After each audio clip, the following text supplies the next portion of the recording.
¿Qué tal amigos? ¿Cómo están? Bienvenidos al programa Perfecciona tu Talento de la Universidad Ricardo Palma. Soy Ricardo de la Cruz y en esta ocasión tenemos el honor de presentar con nosotros a la doctora Roberta Milanese.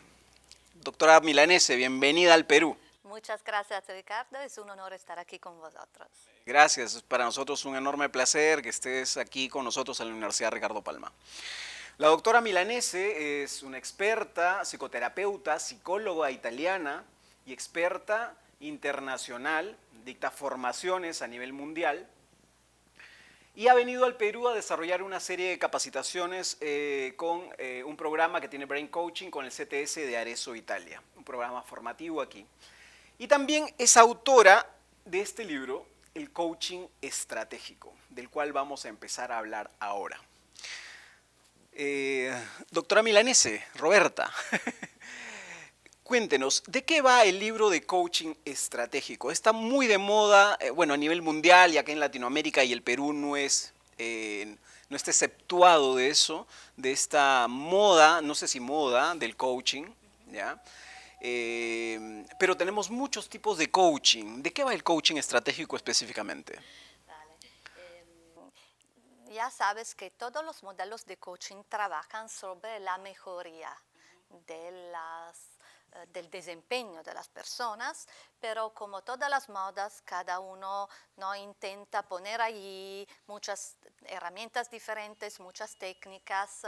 El primer aspecto que para mí destaca el coaching estratégico de los demás modelos es que tiene sus raíces en un conocimiento de los seres humanos que lleva, ahora son 30 años de desarrollo en el ámbito de la psicoterapia.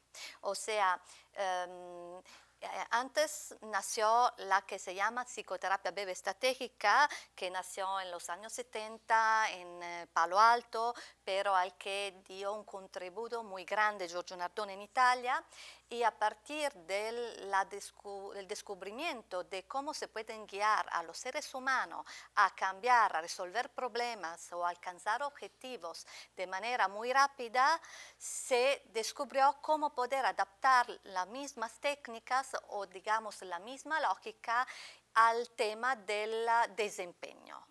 Por lo tanto, tenemos un modelo muy eficaz y muy eficiente para guiar a las personas, mejorar su rendimiento, sus talentos. Siempre decimos que el coaching estratégico trabaja sobre los talentos de las personas para desbloquear lo que le impide expresar en la manera máxima su talento, sus capacidades.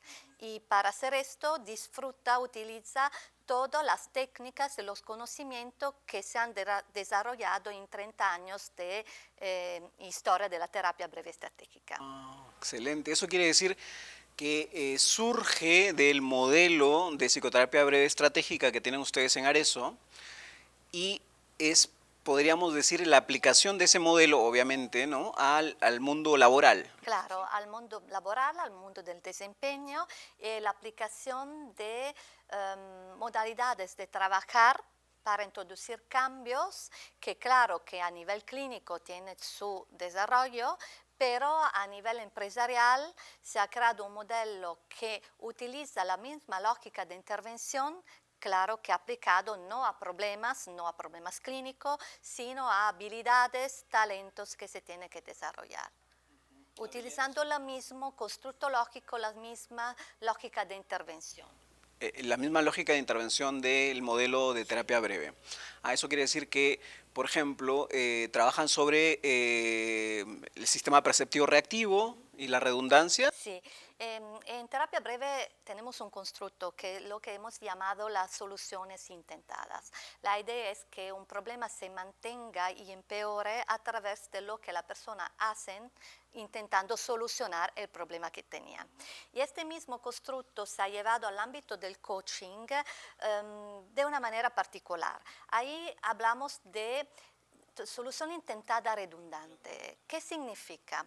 Que cada uno de nosotros en su vida ha desarrollado lo que podemos definir como guiones de percepción y reacción a la realidad, que en la mayoría de los casos nos han funcionado muy bien, porque cada cosa que desarrollamos y mantenemos en nuestra relación con la realidad, lo hacemos porque es útil, sirve. Pero claro que cuando esos guiones de alguna manera se ponen rígidos o se utilizan en ámbitos diferentes del ámbito en los que funcionaban, se pueden llegar a ser algo que nos impide ir más allá de nuestras capacidades. Te hago un ejemplo. Imagínate como muchas veces pasa en las empresas, una persona que tiene una capacidad técnica muy grande, por ejemplo un informático muy capaz que está contratado en una empresa, él es maravilloso trabajando con el ordenador. Y claro que como una persona tan capaz que lo controla todo bien, que lo hace todo perfecto, su carrera, ¿no?, empieza a crecer en la empresa hasta que llega a ser un ejecutivo. En aquel momento su rol cambia, porque hasta aquel momento él tenía que trabajar de manera directa, aplicar su control sobre lo que tenía que hacer con la computadora, el ordenador, los programas, software, lo que fuera. En aquel momento él tiene que coordinar, por ejemplo, a un grupo de personas para que trabajen en su lugar, digamos.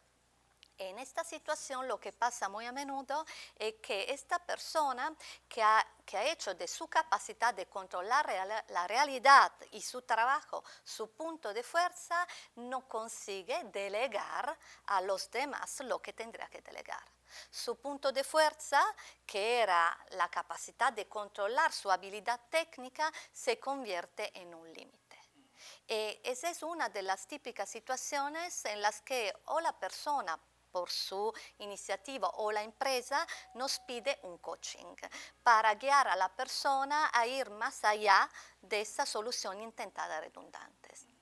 Por eso nosotros decimos que son casos en los que nuestros recursos se convierten en un límite y el coaching estratégico tienes que guiar a la persona a convertir los límites en recursos. Y tenemos muchas técnicas para utilizar el límite como recurso para desbloquear la situación.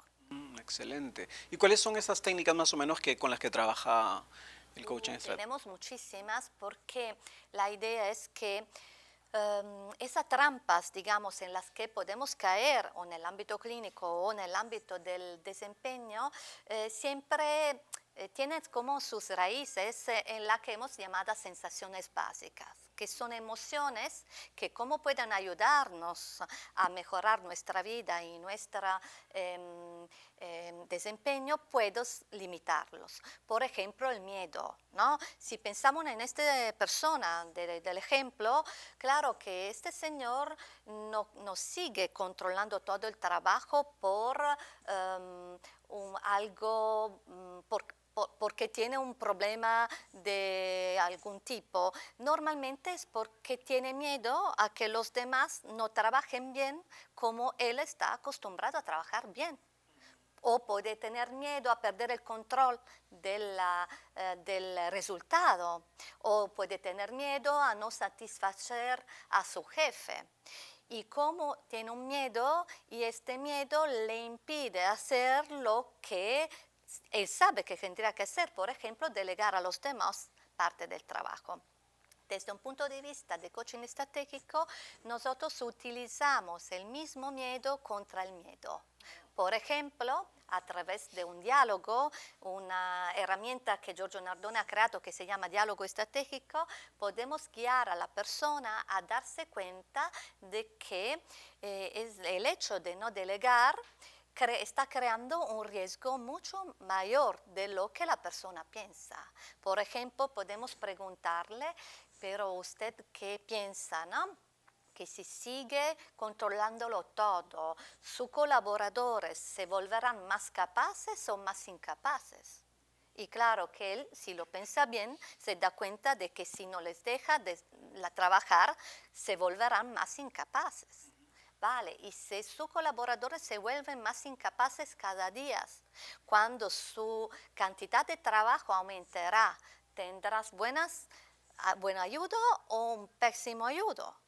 Y hasta a través de preguntas como esas, lo guiamos a descubrir que hay un miedo más grande, que habrá un momento en el que él ya solo no conseguirá hacerlo todo y no podrá confiar en sus colaboradores porque a través de esta solución intentada redundante, controlo todo yo, los ha vuelto incapaces. Y claro que cuando le hacemos sentir, y eso del sentir es muy importante porque no es solo comprender desde un punto de vista cognitivo, sino sentir desde un punto de vista emocional, que esta solución intentada crea un empeoramiento y es disfuncional, estamos utilizando un miedo más grande para desbloquear un miedo más pequeño. Y entonces, por ejemplo, le podemos pedir a la persona que claro que en este momento no puede delegarle todo porque los colaboradores no están acostumbrados, pero por ejemplo, cada día podría delegar una pequeña cosa a cada uno y luego medir si son capaces o no. Y a través de esta prescripción muy pequeña, pero que se apoya en el miedo más grande, guiar a la persona a hacer crecer a sus colaboradores y descubrir al final que es solo otra manera para mantener un control.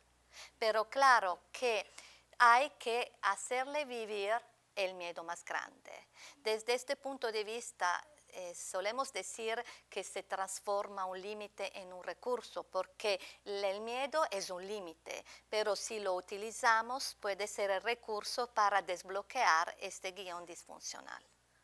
Excelente, qué interesante. ¿Y cuál es la eficacia? ¿Han podido medirla, testearla de los métodos en base a la experiencia que vienen teniendo? ¿Cómo les va? Vale, en clínica tenemos unos datos muy precisos de eficacia porque allí tenemos clasificación de protocolos de tratamiento. En ámbito empresarial, como no digo que cada situación es original porque allí también hay redundancia, tenemos un nivel de eficacia que medimos en los varios casos que es muy alto.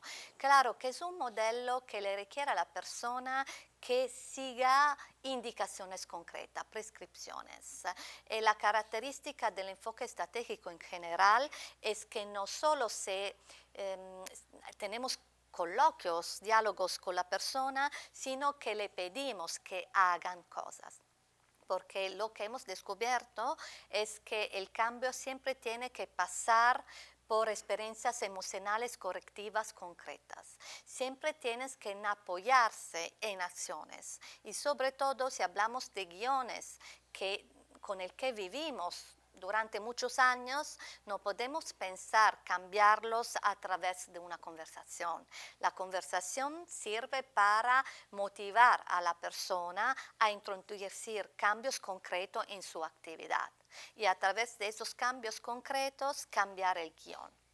Y la persona que sigue en este tipo de trabajo normalmente obtiene resultados muy rápidos y muy eficaces porque utilizando estratagemas de intervención se elude la resistencia al cambio, que es la resistencia normal que todos los seres humanos tenemos cuando alguien nos pide que cambiemos algo. Excelente, de verdad, qué interesante. Y para que nuestros amigos un poco sepan esto, el coaching estratégico está un poco revolucionando el mundo del coaching, ¿no es cierto? Sí, lo está revolucionando porque normalmente los típicos modelos de coaching trabajan mucho desde un punto de vista cognitivo, ¿no? Claro, porque, y no sé si aquí también, pero en Italia pasa mucho que el mundo empresarial es como si sufriera una alergia a las emociones, ¿no? Como si el hombre cuando entra en el mundo de la empresa dejara afuera todo el mundo emocional. Pero eso es un autoengaño, porque los seres humanos son iguales, fuera y dentro de la empresa. Inclusive podría decir que en las empresas y quien invierte mucho en su desarrollo profesional, lo hace a través de las emociones que pone de ahí, que puede ser el placer de hacer bien su trabajo o de desarrollar capacidades.